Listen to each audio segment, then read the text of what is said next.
বৰপেটাৰ পৰিবহণ বিভাগৰ কাৰ্যালয়ত ব্যাপক অনিয়মৰ অভিযোগ।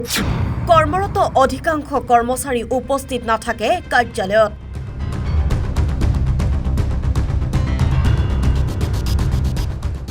উল্লেখ্য যে কাৰ্যালয়টোত পৰ্যাপ্ত মানৰ কৰ্মচাৰী মকৰল হৈ আছে, কিন্তু কাৰ্যালয়ত দৈনিক উপস্থিত থাকে মাথো নিৰ্দিষ্ট কেইজনমানহে কৰ্মচাৰী।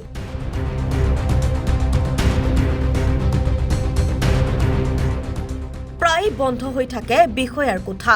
তাৰ বিপৰীতে চৰকাৰী নীতি নিৰ্দেশনাক অংগুষ্ট দেখুৱাই মাহৰ এটা দিনত ২-১জন কৰ্মচাৰী একেলগে উপস্থিতিৰ স্বাক্ষৰ কৰাও পৰিলক্ষিত হৈছে।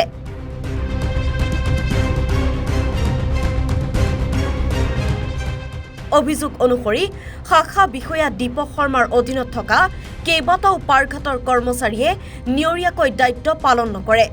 বুঢ়ীখামাৰ ডংৰা লিচুখা লেচিঘাটত নিয়োজিত হৈ থকা কৰ্মচাৰী চহৰ আলী, অজিত মৰল, মইনুল আলী, কুশল বৰ্মন এইসকল চৰকাৰী কৰ্মচাৰীয়ে বিভাগীয় দায়িত্ব পালন নকৰি নিজ নিজ ব্যৱসায়ত ব্যস্ত হৈ থকাৰ গুৰুতৰ অভিযোগ উত্থাপন হৈছে।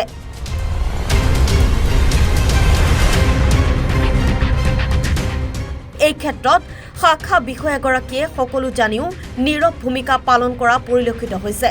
জানিব পৰা মতে বহৰী অভ্যন্তৰীণ জল পৰিবহণ শাখা কাৰ্যালয়ত কৰ্মৰত শাৰীৰিকভাৱে অক্ষম কৰ্মচাৰীয়েও পদোন্নতি লাভ কৰি আহিছে। বহৰী অভ্যন্তৰীণ জল পৰিবহণ শাখাৰ কাৰ্যালয়ৰ লগতে শাখা বিষয়া দীপক শৰ্মাৰ অধীনস্থত নিয়ৰীয়াকৈ দায়িত্ব পালন নকৰা এইসকল কৰ্মচাৰীক নাকি লগাবনে বিভাগীয় কৰ্তৃপক্ষই, সেয়া হৈছে ডাঙৰ প্ৰশ্ন।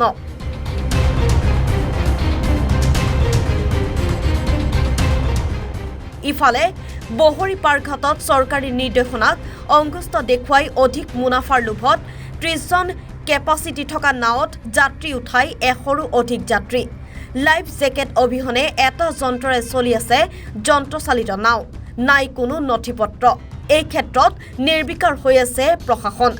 যাত্ৰীৰ জীৱন আৰু সম্পত্তিৰ সুৰক্ষাৰ বিষয়টো এলাগী কৰি চৰকাৰী নীতিক অংগুষ্ট দেখুৱাই কেৱল নিজৰ মুনাফাৰ বাবেই কাকো কেৰেপ নকৰি বহৰী পাৰঘাটত দৈনিক চলি আছে নীতি বহিৰ্ভূতভাৱে যন্ত্ৰচালিত নাও।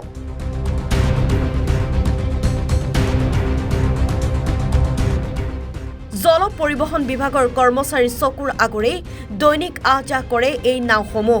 সকলো নিয়ম নীতি অমান্য কৰি আকৌ প্ৰশাসনৰ চকুৰ সন্মুখতেই অধিক যাত্ৰী কোনো ধৰণৰ সুৰক্ষাৰ ব্যৱস্থা নোহোৱাকৈয়ে অব্যাহত ৰাখিছে চলাচল।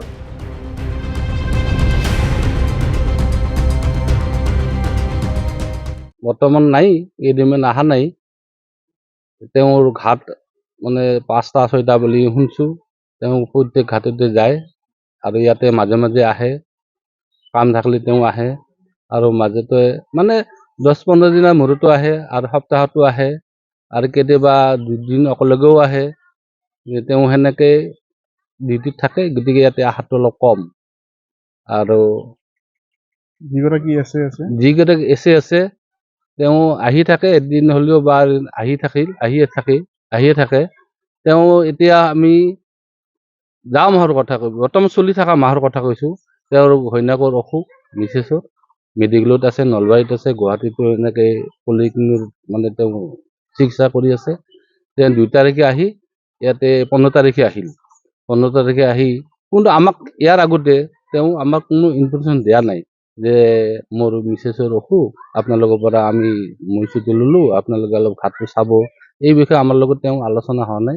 তেওঁ ১৫ তাৰিখে আহিল, আহি পেলাই তেওঁ ক'লাক যে মোৰ মিছেছৰ এনে তেনে। তেওঁ মোটামুটি যিখিনি ক'লাক আমি আগতে শুনিছোঁ, তেওঁ যদি মেডিকেলত আছে, গতিকে আমি একো কোৱা নাই। তেওঁ সিদিনা আহি গুচি গ'ল।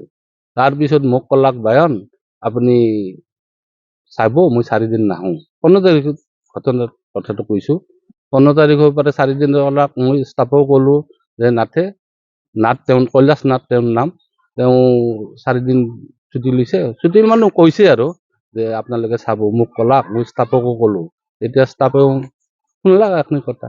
আজি 15 তাৰিখৰ পৰা আজি 24 তাৰিখ, বৰ্তমানে তেওঁ অহা নাই, উপস্থিত হোৱা নাই।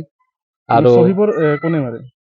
চহী 15 তাৰিখে তেওঁ মাৰছে, এতিয়াতো মাৰা নাই। তেওঁ যিহেতু অহা নাই, আজি 15 তাৰিখৰ পৰা 24 তাৰিখ তেওঁ মাৰা নাই। অহা নাই আৰু লগত গৰিষ্ঠ সংখ্যক কৰ্মচাৰী নিয়োজিত হৈ আছে অ কিন্তু আমি দেখা পাওঁ দুই চাৰিজন আছে ইয়াৰ কাৰণটো কি? এতিয়া কাৰণটো মই কেনেকৈ কম, প্ৰত্যেকৰ কামৰ দায়িত্বটো ল'ব লাগে। এতিয়া তেওঁলোকো আমাৰ এই ঢিলাৰ বুলি ক'ব লাগিব। আমি আপোনালোকে আহিছে আজি দেখা পাইছে ইকাতেই 24 ঘণ্টাই আমি ইকাতেই থাকো।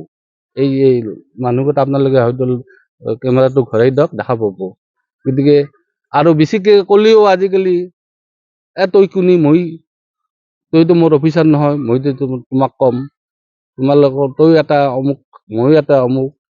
গতিকে এনেকে অহা যোৱা কৰি থাকে আৰু বিষয়গৰাকীক অৱগত কৰিছিল নে নাই এই বিষয়গৰুক অৱগত কৰা নাছিলো। এতিয়া কৰিব লাগে, কৰিম আৰু কৰিও আছো। এতিয়া তেখেতৰ এছগৰাকীৰ আণ্ডাৰত থকা কৰ্মচাৰী আমি কেইবাজনো বেপাৰ বাণিজ্য চলাই থকা প্ৰমাণ পোৱা গৈছে, এইটো হয়নে নহয়?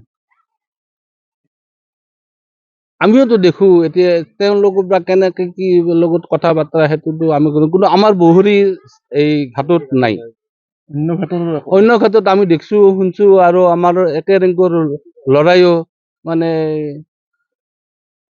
ভ্ৰমণক লৈ যায় আৰু এই বিষয়ে অৱগত আমাৰ হেড অফিচকো তেওঁক কৈছে, তেওঁলোকক কৈছে আৰু ফটো আকাৰে তেওঁক দিয়া হৈছে। তেওঁলোকে বা কি কৰিছে তেওঁলোকক আমি গম নাপাওঁ, কিন্তু আমাৰ অভিযোগ 3-4 দিনৰ কথা কোৱা হৈছে যে তেওঁলোকে ভ্ৰমণক যায়, ডিউটি নাই, কেনেকে কি কৰি আছে সেইটো বিষয়ে আমি আৰু ক'ব নোৱাৰো। অফিচত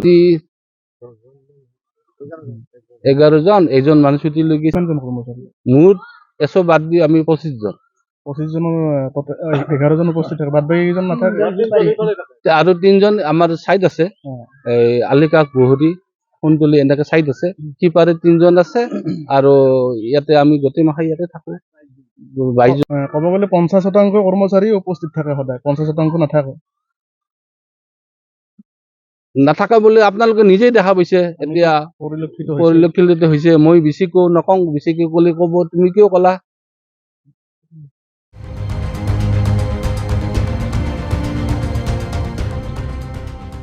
চেঙাৰ পৰা ৰফিকুল হুছেইনৰ ৰিপৰ্ট, টাইমছ মিডিয়া 24।